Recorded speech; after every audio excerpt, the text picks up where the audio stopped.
बिस्मिल्लाहिर्रहमानिर्रहीम। अस्सलाम वालेकुम डियर स्टूडेंट्स, आज मैं अपने साथ में अपने एक होनहार स्टूडेंट के साथ खड़ा हुआ हूँ।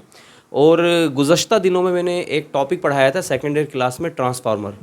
तो आज मैं बहुत ज़्यादा हैरान हुआ कि मेरा जो स्टूडेंट है वो टॉपिक को अच्छे तरीके से उसने स्टडी किया और उसके बाद वो एक छोटा सा प्रोजेक्ट बना के लेकर आया जिसके अंदर उसने ट्रांसफार्मर का इस्तेमाल हम लोगों को बताया है।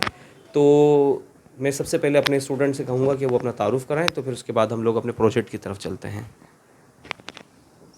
ये मुझे पकड़ा दे। बोले। बिस्मिल्लाहिर्रहमानिर्रहीम। अस्सलाम वालेकुम। मेरा नाम अनस है और मैं इंटर क्लास का स्टूडेंट हूँ और साथ साथ मैं सर राहिल का स्टूडेंट हूँ। और आज जो प्रोजेक्ट है वो है हमारा ट्रांसफार्मर। अच्छा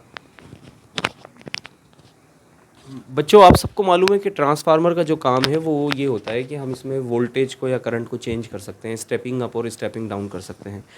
तो अनस, आप मुझे थोड़ा सा ये बताएं बेटा कि सबसे पहले कि आपने इसमें क्या क्या अप्लाइंस इस्तेमाल किए। मतलब आपने बल्ब लिया है और बाकी मुझे चीज़ों के थोड़ा सा बारे में बताएं, ये क्या है। ये आपने जो पूरा बनाया है, ये क्या चीज़ है ये एक सेटअप है ट्रांसफार्मर का, सर्किट जिसको हम कहते हैं। जिसको सर्किट कहते हैं हम। जी जी।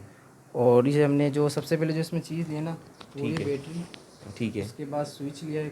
ठीक है। उसके बाद एक ट्रांसफार्मर है ठीक है। और एक कलेक्टर है। ये ट्रांजिस्टर है ना। जी सर। ट्रांजिस्टर के आपने 3 पार्ट्स लिए हैं, एमीटर, बेस और कलेक्टर लिया है। जी सर। फिर आपने सबसे पहले बैटरी ली है जी सर। और बैटरी आपने 9 वोल्ट की ली है। जी सर। फिर उसके साथ आपने स्विच को अटैच किया है और आपने यहाँ से ट्रांजिस्टर लिया है जिसमें एमीटर, कलेक्शन और बेस दिखाया आपने। उसके बाद फिर आपने आगे इसको कनेक्ट किया है किसके साथ, ट्रांसफार्मर के साथ जी किया। सर। अच्छा, अब मुझे जो नज़र आ रहा है इसके अंदर वो 9 वोल्ट की मुझे बैटरी नज़र आ रही है और मुझे 12 वोल्ट का जो है वो यहाँ पे बल्ब नज़र आ रहा है। तो इसका मतलब है कि आपका ट्रांसफार्मर यहाँ क्या काम कर रहा है, स्टेपिंग अप कर रहा है या स्टेपिंग डाउन कर रहा है। स्टेपिंग अप कर रहा है। वेरी गुड, ये स्टेपिंग अप कर रहा है।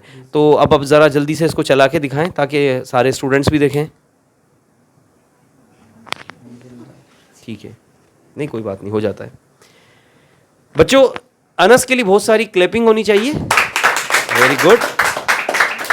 अच्छा अनस, अब आप मुझे ये बताइए बेटा कि आपको कितने दिन लगे इसको बनाने में। वैसे हमने ये पिछले हफ्ते से शुरू करा था, जब मैंने आपको ट्रांसफार्मर पढ़ाया था। आपने दिया था तो इसका आधा सामान मिल गया, तो आधा यहाँ पे नहीं मिल रहा था टंडोलियार में। अच्छा। फिर उन्होंने टाइम दिया हमारे को, एक हफ्ते बाद हमें हफ्ते को सारा सामान मिल गया था और कल रात 12 बजे कंप्लीट हो गया। बेटा बहुत अच्छे। मैं असल में क्या है कि लास्ट वीक में क्लासेस ले नहीं सका था, मैं यहाँ आउट ऑफ सिटी था। तो जब मैं यहाँ आया तो इसने मुझे कहा कि सर आपने जो लास्ट हमें टॉपिक पढ़ाया था ट्रांसफार्मर, तो सर मैं उसका एक छोटा सा प्रोजेक्ट बना के लेकर आया हूँ। तो मुझे बहुत खुशी हुई। तो जब मैंने देखा तो मुझे बहुत अच्छा लगा ये, तो मैं भी चला के देखता हूँ। अच्छा, वेरी गुड।